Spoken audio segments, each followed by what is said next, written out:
नमस्कार, स्वागत है आपका खबर एचपी में। तो आइए जानते हैं हिमाचल के हर छोटे बड़े शहर से जुड़े 30 फटाफट बड़ी खबरों को। इससे पहले यदि आप वीडियो को लाइक नहीं किए हैं तो लाइक कर दीजिए और चैनल में नए तो चैनल को सब्सक्राइब कर लीजिए। और आप वीडियो को कहां से देख रहे हैं कमेंट बॉक्स में हमें जरूर बताइए। कर्मचारियों को एक और खुशखबरी, शराब पर राज्यों को बड़ी छूट। दिवाली से पहले हिमाचल के सरकारी कर्मचारियों के लिए एक और बड़ी खुशखबरी आ रही है। यानी कि दिवाली से पहले मुख्यमंत्री ठाकुर सुखविंदर सिंह सुक्खू सरकारी कर्मचारियों को एक और तोहफा देने जा रही है। जानकारी के अनुसार बता दें कि विभिन्न विभागों के अधिकारियों व कर्मचारियों की प्रमोशन की फाइलें क्लियर हो गई है। ऐसे में अब कर्मचारियों को प्रमोशन का तोहफा मिलने वाला है। ऐसे में प्रमोशन का इंतजार कर रहे कर्मचारियों एवं अधिकारियों की पदोन्नति के आदेश जल्द जारी हो जाएंगे। वहीं सुप्रीम कोर्ट ने राज्यों के राजस्व की दृष्टि से एक महत्वपूर्ण निर्णय देते हुए हर प्रकार की शराब पर कर लगाने के उनके अधिकार को बरकरार रखा है। मुख्य न्यायाधीश डी.वाई. चंद्रचूड़ की अध्यक्षता वाली 9 सदस्यीय संविधान की पीठ ने इस मामले में बुधवार को 8:1 के बहुमत से यह फैसला सुनाया है और 7 न्यायाधीशों की पीठ के पहले के उस फैसले को पलट दिया, जिसमें व्यवस्था दी गई थी कि औद्योगिक अल्कोहल के उत्पादन के नियंत्रण का अधिकार सिर्फ केंद्र सरकार को है। कैबिनेट मीटिंग में फैसला, होमगार्ड भी देंगे एसडीआरएफ में सेवाएं। जी हां, शिमला में मंत्रिमंडल की बैठक में एसडीआरएफ का सुचारू संचालन सुनिश्चित करने के लिए अधिकतम 2 वर्षों की अवधि के लिए होमगार्ड की प्रतिनियुक्ति को भी मंजूरी दी है। इससे पहले केवल पुलिस जवान ही एसडीआरएफ में सेवाएं दे रहे थे। बता दें कि मंत्रिमंडल में लिए प्रदेश सरकार के फैसले के बाद अब होमगार्ड जवान भी एसडीआरएफ में सेवाएं दे सकते हैं। और गौर हो कि एसडीआरएफ की सेवाएं और प्रदेश सरकार को एसडीआरएफ के लिए 200 होमगार्ड जवान शामिल करने का प्रस्ताव भेजा गया था। इसके बाद अब मंगलवार को प्रदेश सरकार ने मंत्रिमंडल की बैठक में अधिकतम 2 वर्षों की अवधि के लिए होमगार्ड की प्रतिनियुक्ति के लिए मंजूरी दी है। प्रदेश सरकार के इस फैसले से आपदाओं और आपातकालीन स्थितियों के दौरान एसडीआरएफ और अधिक प्रभावी ढंग से कार्य करने में सक्षम होगा। हिमाचल में मस्जिद विवाद के बीच सीएम सुखविंदर सिंह सुक्खू का मुस्लिमों को लेकर बड़ा बयान, जाने पूरा मामला। जी, हिमाचल प्रदेश के शिमला और मंडी के इलाके में पिछले दिनों मस्जिद को लेकर प्रदर्शन हुआ और हटाने की मांग की गई। ऐसे में सवाल उठा कि क्या हिमाचल प्रदेश में इससे सांप्रदायिक ध्रुवीकरण पैदा हो रहा है और यह कितना चिंताजनक है। वहीं मुख्यमंत्री सुखविंदर सुक्खू ने इसे पूरी तरह से खारिज करते हुए कहा कि एक राज्य जहाँ हिंदुओं की आबादी 97% है, वहाँ सांप्रदायिक ध्रुवीकरण कैसे हो सकता। वह हिंदुस्तान टाइम्स से बातचीत में सुखविंदर सिंह सुक्खू ने कहा, बीजेपी ने हरियाणा चुनाव से पहले सांप्रदायिक रंग देने की कोशिश की। वे प्रदर्शन में 4 से ज्यादा लोगों ने हिस्सा नहीं लिया, लेकिन सोशल मीडिया और टीवी चैनल ने बढ़ा चढ़ाकर दिखाया और यह दावा किया गया कि 40,000 लोग मौजूद थे। कुल्लू में 20 व ऊना में 171 पदों के लिए होगा इंटरव्यू, जाने पूरी जानकारी। जी, अगर आप अच्छी नौकरी का इंतजार कर रहे हैं तो आपके लिए अच्छी खबर है। कुल्लू 20 पदों पर और ऊना में 171 पदों के लिए साक्षात्कार का आयोजन किया जा रहा है। कुल्लू रोजगार अधिकारी मनोरमा देवी ने बताया कि messrs Bharat booking holidays private limited Manali Kullu द्वारा उम्मीदवारों के लिए सेल्स एग्जीक्यूटिव के कुल 20 रिक्त पदों की भर्ती हेतु कैंपस साक्षात्कार जिला रोजगार कार्यालय कुल्लू में आयोजित करवाए जाएंगे। रिक्तों के लिए आवश्यक योग्यता न्यूनतम 12वीं उत्तीर्ण तथा आयु 18 से 40 वर्ष के बीच होनी चाहिए। वेतनमान 12,000 रुपये मासिक होगा तथा नौकरी का कार्यस्थल मनाली जिला कुल्लू है। वह योग्य उम्मीदवार अपने सभी अनिवार्य दस्तावेजों सहित दिनांक 26 अक्टूबर 2024 को सुबह 10:30 बजे जिला रोजगार कार्यालय कुल्लू में पहुंचकर कैंपस साक्षात्कार में भाग ले सकते हैं। वह उम्मीदवार हिमाचल प्रदेश के रोजगार कार्यालय में पंजीकृत हो और यदि पंजीकृत नहीं है तो ऑनलाइन अपना पंजीकरण करवा लें तथा इंटरव्यू के लिए ऑनलाइन आवेदन करें। मैं इच्छुक तथा योग्य उम्मीदवार ऑनलाइन पंजीकरण के लिए पोर्टल www.eemis.hp.nic.in पर जाकर जा सकते हैं और अधिक जानकारी के लिए जिला रोजगार कार्यालय कुल्लू 019022222522 पर संपर्क कर सकते हैं। महिला प्रधान ने बैठक के दौरान बीडीसी उपाध्यक्ष को जड़ दिया थप्पड़। जी, बिलासपुर सदर के बीडीओ ब्लॉक की बैठक में उस समय हड़कंप मच गया जब महिला प्रधान ने बैठक के दौरान उपाध्यक्ष को थप्पड़ मार दिया। यह घटना तब हुई जब विकास कार्यों पर चर्चा चल रही थी। बीडीसी अध्यक्ष सीता धीमान की अध्यक्षता में यह बैठक हो रही थी। वह करीब 1 बजे के आसपास अचानक नमहोल पंचायत की प्रधान बैठक में आई और सीधे जाकर बीडीसी उपाध्यक्ष को जोर से थप्पड़ मार दिया। इसके बाद महिला वहां से तुरंत चली गई। घटना के बाद पुलिस को सूचित किया गया, जिन्होंने मौके पर पहुंचकर मामला दर्ज कर लिया है। फेस्टिवल सीजन में एक्टिव हुआ खाद्य सुरक्षा विभाग, मिलावट करने वालों की खैर नहीं। जी ऊना में स्वास्थ्य एवं परिवार कल्याण विभाग के तहत फूड सेफ्टी स्टैंडर्ड के मद्देनजर मिलावटी खाद्य पदार्थों की रोकथाम को लेकर बड़ा अभियान शुरू किया गया है। मैं खाद्य सुरक्षा विभाग के सहायक आयुक्त जगदीश धीमान की अगुवाई में चल रहे इस अभियान के तहत मात्र 3 महीने के भीतर 100 से ज़्यादा खाद्य पदार्थों के सैंपल्स भरे जा चुके हैं। फेस्टिवल सीजन के दौरान मिलावटी मिठाइयों का सबसे ज़्यादा दौर चल रहा था। मैं इस पर लगाम कसने के लिए सरकार के दिशा निर्देश पर इस कार्रवाई को अमल में लाया जा रहा है। हिमाचल शिक्षा विभाग में आई बम्पर भर्ती, एनटीटी के 6200 पोस्ट, स्पेशल एजुकेटर के 234 पदों पर भर्ती प्रक्रिया शुरू। हिमाचल में युवाओं को शिक्षा विभाग में जल्द ही रोजगार मिलेगा। इसके लिए प्रदेश में एनटीटी अध्यापकों के 6200 पद और स्पेशल एजुकेटर के 234 पदों पर भी भर्ती प्रक्रिया शुरू की है। यह बात शिक्षा मंत्री रोहित ठाकुर ने करसोग महाविद्यालय में हिमाचल प्रदेश विश्वविद्यालय यूथ फेस्टिवल ग्रुप दू संगीत समारोह के शुभारंभ के अवसर पर कही। इस मौके पर उन्होंने करसोग कॉलेज में करीब 3 करोड़ 6 लाख रुपए की अनुमानित लागत से निर्मित होने वाले कॉलेज के प्रशासनिक भवन की आधारशिला भी रखी। शिक्षा मंत्री रोहित ठाकुर ने कहा कि शिक्षा विभाग में पिछले साल स्वीकृत 6000 पदों में से 3000 पदों पर अध्यापकों की भर्ती प्रक्रिया पूरी हो चुकी है। इसके बाद अब 2800 पदों को हमीरपुर चयन बोर्ड के माध्यम से भरने की प्रक्रिया जारी है। प्रदेश के +2 स्कूलों में भी प्रवक्ताओं के करीब 700 पदों को भरा जा रहा है। तीसरे दिन भी जारी रहा अवैध निर्माण गिराने का काम, छत से उखाड़ी चादरें जाने पूरा अपडेट। ये राजधानी की संजुली मस्जिद में अवैध निर्माण गिराने के लिए सरकार से मदद लेनी है या नहीं, इस पर मस्जिद कमेटी जल्द बैठक बुलाने जा रही है। बैठक में फैसला लिया जाएगा कि सरकार से मदद मांगी जाए या नहीं। मंगलवार को ग्रामीण विकास मंत्री अनुरुद्ध सिंह ने मीडिया से बातचीत में कहा था कि यदि मस्जिद कमेटी अवैध निर्माण गिराने के लिए उनसे मदद मांगती है तो सरकार इसमें पूरी मदद करेगी। हिमाचल प्रदेश राज्य चयन आयोग ने घोषित किए 88 पदों के परिणाम। जी हिमाचल प्रदेश राज्य चयन आयोग यानी कि HPRCA ने 5 अलग अलग पोस्ट कोड के कुल 88 पदों के परिणाम बुधवार को घोषित कर दिए। वह करीब 2 सालों से परिणाम का इंतजार करने वाले अभ्यर्थियों का नौकरी का इंतजार खत्म हो गया है। सीएम सुक्खू ने हमीरपुर दौरे के दौरान बीते रविवार को 6 पोस्ट कोड के तहत 6 भर्ती परीक्षाओं के 10 दिन के भीतर परिणाम घोषित करने के राज्य चयन आयोग के अधिकारियों को निर्देश दिए थे। ऐसे में अब आयोग ने 3 दिन के भीतर ही 5 भर्तियों के नतीजे घोषित कर दिए। हालांकि पोस्ट कोड 939 के 295 पदों पर परिणाम घोषित किया जाना बाकी है। मैं आयोग के सचिव डॉक्टर विक्रम महाजन ने बताया कि जूनियर ऑफिस असिस्टेंट यानी कि IT पोस्ट कोड 903 के 82 पदों का परिणाम घोषित किया गया। मैं इसके अलावा कॉपी होल्डर पोस्ट कोड 982 के 2 पदों, वर्कशॉप इंस्ट्रक्टर पोस्ट कोड 992 के 2 पदों और वर्कशॉप इंस्ट्रक्टर पोस्ट कोड 997 के 1 पद के लिए परिणाम घोषित कर दिया गया है। गुरमीत कौर को हिमाचल सरकार ने विशेष सचिव विधि के पद पर क्या नियुक्त। हिमाचल प्रदेश सरकार ने अतिरिक्त जिला एवं सत्र न्यायाधीश फास्ट ट्रैक विशेष न्यायालय दुराचार एवं पॉक्सो गुरमीत कौर को विशेष सचिव यानी कि विधि के पद पर नियुक्ति किया है। मैं मुख्य सचिव प्रमुख सक्सेना के कार्यालय से इसकी अधिसूचना जारी कर दी गई है। मैं सरकार द्वारा जारी अधिसूचना के अनुसार नवनियुक्त विशेष सचिव हिमाचल प्रदेश सचिवालय शिमला में कार्यभार ग्रहण करने की तिथि से हिमाचल प्रदेश न्यायिक सेवा के अधिकारियों को स्वीकार्य सभी भत्ते, सुविधाएं और लाभ या राज्य सरकार के अधीन कार्यरत अधिकारियों को स्वीकार लाभ चुन सकती है। आयुर्वेदिक कॉलेज पपरोला और छोटा शिमला अस्पताल में शुरू होगा वेलनेस पंचकर्म। जी आयुर्वेदिक कॉलेज पपरोला और छोटा शिमला जिला अस्पताल में जल्द ही वेलनेस पंचकर्म की सुविधा मिलेगी।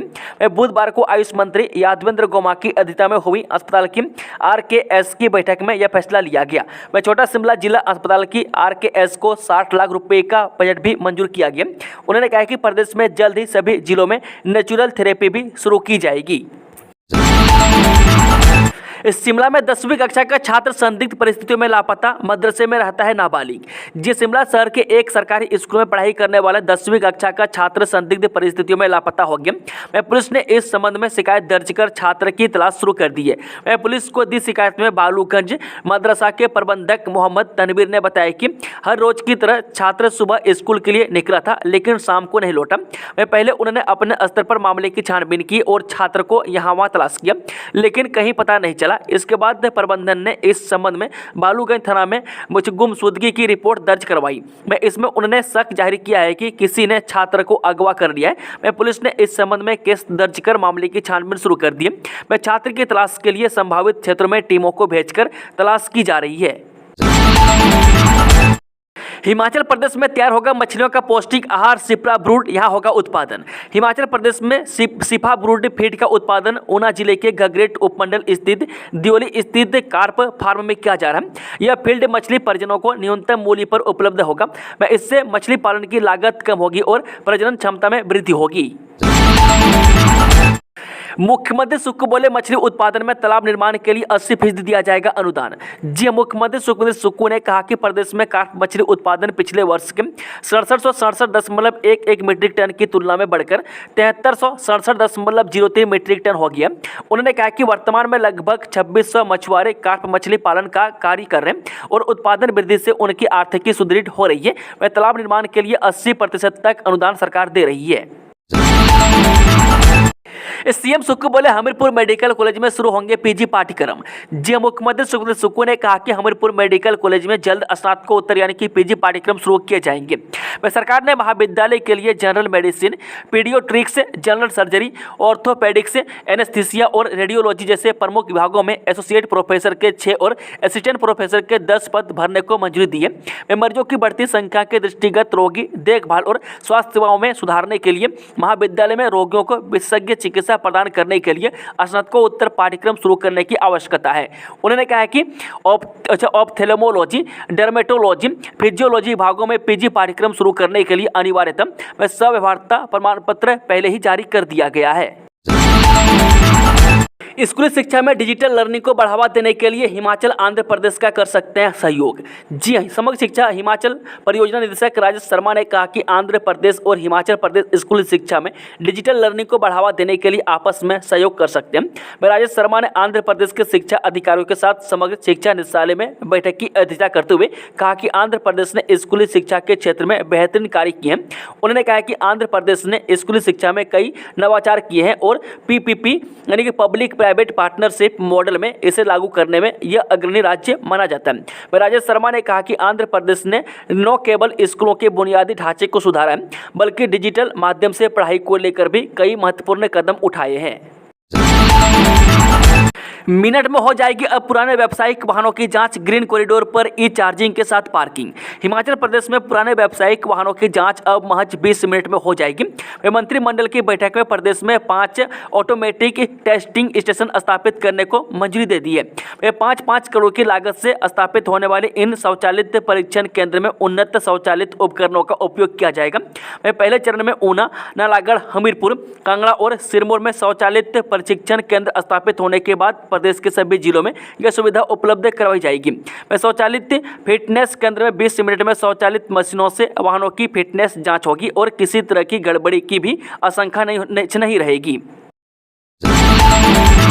दिवाली के लिए 29-30 अक्टूबर को चलेंगी 155 अतिरिक्त बसें। इन हेल्पलाइन नंबर से प्राप्त करें जानकारी।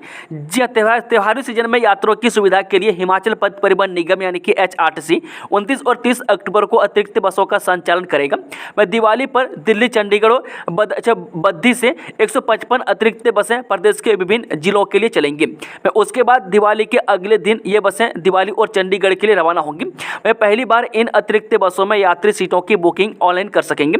मैं किस रूट पर कितने बजे कौन सी अतिरिक्त बस रवाना होगी इसकी जानकारी निगम के कंट्रोल रूम पर उपलब्ध होगी। मैं प्रदेश के भीतर और बाहरी राज्यों से इन अतिरिक्त बसों का संचालन किया जाएगा। मैं दिल्ली से शिमला के लिए 6 अतिरिक्त वोल्वो भी चलेंगी। पर्यटन नीति में बदलाव, 1 हेक्टेयर से ज्यादा पर लगा सकेंगे इको टूरिज्म प्रोजेक्ट।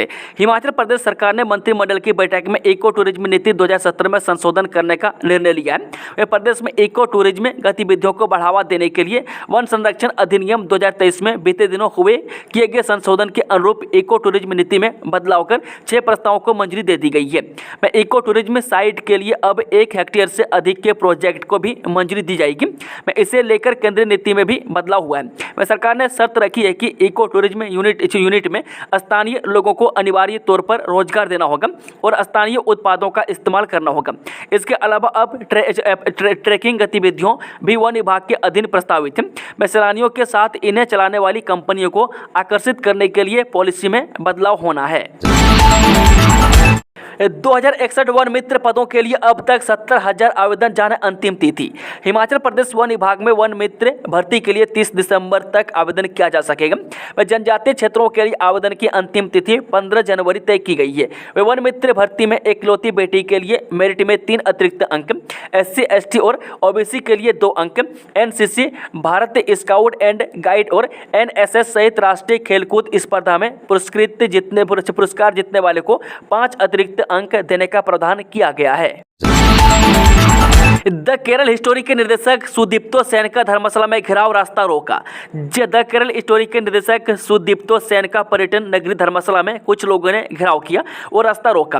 में रास्ता रोकने वाले हिमाचल प्रदेश केंद्रीय विश्वविद्यालय धर्मशाला के विद्यार्थी बताया जा रहा है कि केरल के रहने वाले करीब 18 से 20 विद्यार्थी धर्मशाला स्थित केंद्रीय विश्वविद्यालय के शैक्षणिक परिसर में शिक्षा ग्रहण कर रहे हैं। दरअसल बुधवार को राजकीय महाविद्यालय धर्मशाला के सभागार में हिम सिने सोसाइटी की ओर से हिम फिल्मोत्सव का आयोजन किया जा रहा है। इस आयोजन में द केरल हिस्टोरी फिल्म के निर्देशक सुदीप्तो सेन भी पहुंचे हुए थे।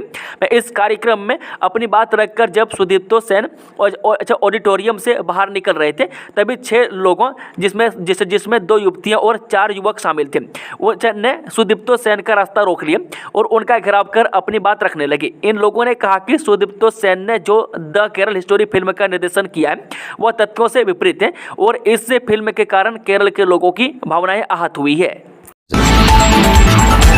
हिमाचल बिजली बोर्ड ने 1 नवंबर से 81 चालकों की सेवाएं की समाप्त।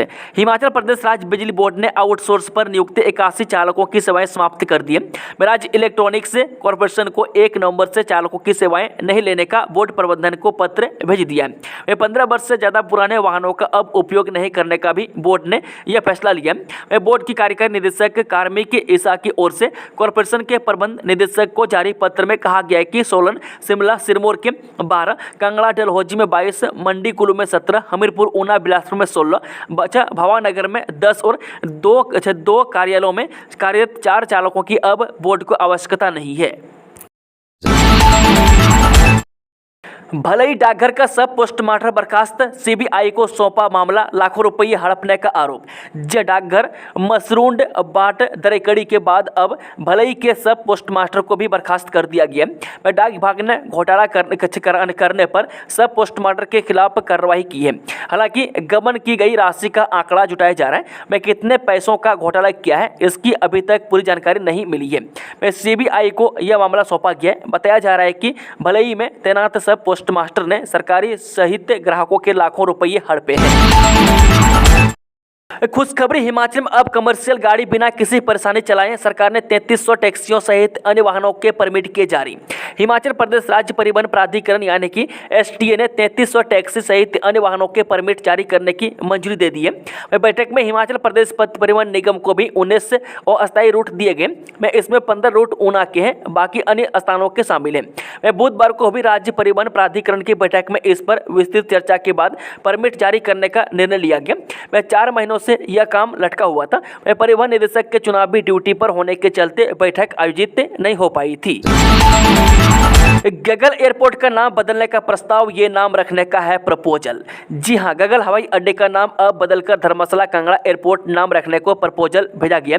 हालांकि पिछली मीटिंग में भेजे गए उक्त प्रपोजल पर अब तक कोई एक्शन नहीं हो पाया है। उक्त एयरपोर्ट को कांगड़ा गगल के नाम से जाना जाता है, जबकि एयरपोर्ट टिकट में धर्मशाला लिखा हुआ आता है। ऐसे में पर्यटकों में भी असमंजस की स्थिति बनती है, जिससे उन्हें परेशानियां झेलनी पड़ती है। इसके चलते धर्मशाला कांगड़ा एयरपोर्ट नाम किए जाने को सहमति बनकर प्रपोजल स्टेट को भेजा गया।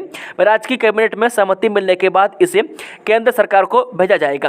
भारतीय विमानपत्तन प्राधिकरण की ओर से कांगड़ा गगल हवाई अड्डा सलाहकार समिति की बैठक सचिवालय भवन धर्मशाला में मंगलवार को आयोजित की गई।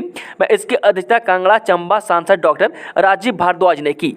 इसमें धर्मशाला के विधायक सुधीर शर्मा, शाहपुर के विधायक केवल सिंह पठानिया व उपायुक्त कांगड़ा सहित विभिन्न विभागों के अधिकारी व अन्य सदस्य मौजूद रहे।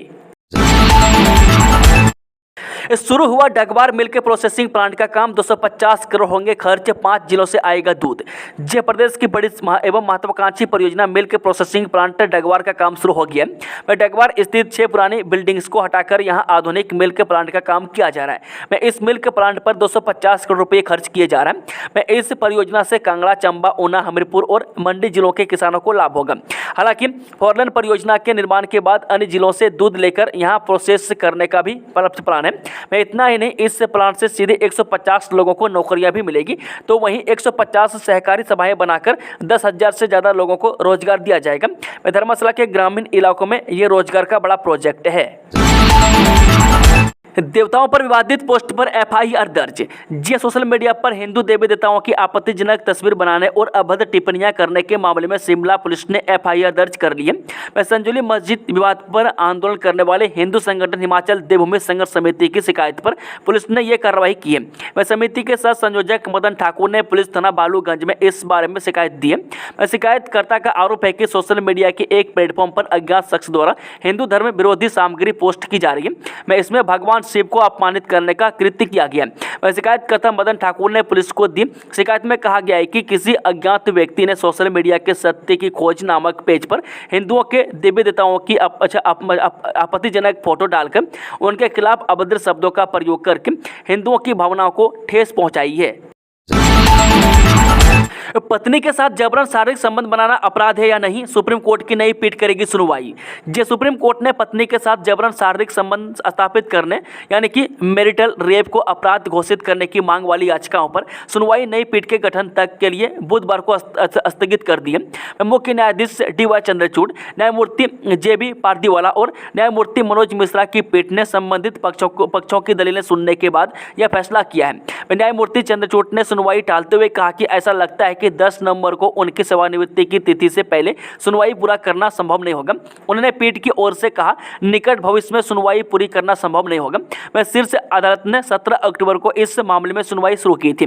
पीठ के समक्ष याचिकाकर्ताओं की ओर से पेश वरिष्ठ अधिवक्ता गोपाल शंकर नारायण और करुणानंदी ने 23 अक्टूबर को दलीलें दी। उन्होंने कहा कि उन्हें बेहद अफसोस है कि क्योंकि वे मुख्य न्यायाधीश न्यायमूर्ति चंद्रचूड़ की अगुवाई वाली पीठ के समक्ष बहस जारी रखना चाहते थे। नंदी ने कहा कि अगर सभी लोग समय सारणी का पालन करें तो सुनवाई पूरी हो सकती है। बांग्लादेश में फिर से विरोध प्रदर्शन, 5 लोग घायल। जब बांग्लादेश की राजधानी ढाका में फिर से शुरू हुए विरोध प्रदर्शन में स्थानीय पुलिस के साथ झड़प में 5 लोग घायल हो गए। मीडिया रिपोर्ट के अनुसार प्रदर्शनकारी देश की पूर्व प्रधानमंत्री शेख हसीना के इस्तीफे के बारे में दिए गए बयान को लेकर राष्ट्रपति मोहम्मद शहाबुद्दीन के इस्तीफे की मांग कर रहे हैं। रिपोर्ट के अनुसार पुलिस के साथ झड़प तब हुई जब प्रदर्शनकारी राष्ट्रपति के आधिकारिक आवास के सामने बैरियर तोड़ने की कोशिश कर रहे थे। उसी दौरान पुलिस ने स्टैंड ग्रेनेड का इस्तेमाल किया, जिसमें पत्रकारों सहित 5 लोग मामूली रूप से घायल हो गए। इसके अलावा पुलिस ने प्रदर्शनकारियों को तितर बितर करने के लिए लाठीचार्ज और आंसू गैस का भी इस्तेमाल किया। सेल्फी ले रहे सैलानी पर गिरी जीप, 2 की मौत। किन्नौर जिला के भवानगर थाना के तहत पलिंगी निचार संपर्क मार्ग पर जीप हादसा होने से एक वाहन सवार समेत NH 5 में सेल्फी ले रहे एक व्यक्ति की मौत हो गई। जानकारी के अनुसार मंगलवार दोपहर बाद भवानगर उपमंडल मुख्यालय के समीप पलिंगी निचार संपर्क मार्ग पर पलिंगी से 1.5 किलोमीटर दूर HP 261977 नंबर की जीप अनियंत्रित होकर संपर्क मार्ग से लुढ़ककर नेशनल हाईवे 5 पर जा पहुंची। घटना के समय गाड़ी में 2 लोग सवार थे, जिनमें से एक की मौके पर ही मौत हो गई, जबकि एक घायल है। वहीं सड़क से नीचे सोल्डिंग पुल के समीप सेल्फी ले रहा एक पश्चिम बंगाल का पर्यटक भी गाड़ी के नीचे दबने से मौत का शिकार हो गया। पुलिस के अनुसार मृतकों की पहचान राहुल पुत्र राम सिंह निवासी ग्राम काफनू तहसील निचार जिला किन्नौर उम्र 25 वर्षीय व गदाधर चटर्जी पुत्र विभूति चटर्जी निवासी पश्चिम बंगाल उम्र 54 वर्षीय की मौत हो गई, जबकि लखबीर सिंह पुत्र मनोहर सिंह निवासी ग्राम कासपो तहसील निचार जिला किन्नौर घायल है। वह घायल को CH भावानगर में प्राथमिक उपचार देने के बाद आगामी उपचार के लिए रामपुर रेफर कर दिया गया। DSP भावानगर राजकुमार वर्मा ने बताया कि पुलिस थाना भावानगर में मामला दर्ज कर दुर्घटना के कारणों की जाँच की जा रही है। वह तथा शवों को भावानगर अस्पताल लाया जा रहा है, जहां पोस्टमार्टम कर परिजनों को सौंपा जाएगा। दोस्तों, खबरों का सिलसिला समाप्त होता है। जानकारी जानकारी पसंद आई तो वीडियो को लाइक शेयर, चैनल को सब्सक्राइब जरूर कर लें और कमेंट बॉक्स में कमेंट करके बताएं कि आप न्यूज़ को हिमाचल के किस कोने में बैठकर देख रहे हैं। Thank you, all the best, जय हिंद, जय हिमाचल।